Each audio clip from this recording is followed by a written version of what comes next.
বন্ধুরা, মামুন নামের এক ছেলেকে দেখা যাচ্ছে সে রাস্তার ধারে দাঁড়িয়ে মোবাইলে গেম খেলছিল। হঠাৎ এক অপরিচিত লোক তার পাশে এসে দাঁড়ায়।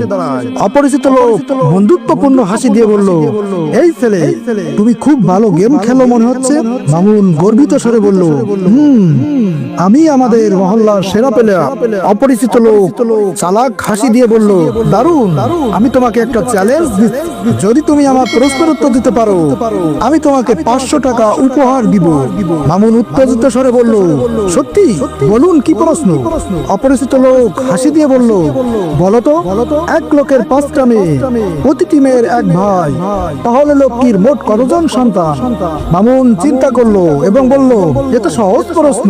5 মেয়ের আলাদা আলাদা ভাই, তার মানে মেয়েদের 5 ভাই। অপরিচিত লোক হাসি দিয়ে বলল, ভুল, মোট সন্তান 6 জন, কারণ সেই লোকটির 5 মেয়ে এবং প্রত্যেক মেয়েরই ভাই তো একটাই। মামুন হতাশ হয়ে বলল, আহা, কিভাবে মিস করলাম। বন্ধুরা, সফলতা শুধু ভাগ্যে নয়, বুদ্ধি আর মনোযোগই হলো আসল শক্তি।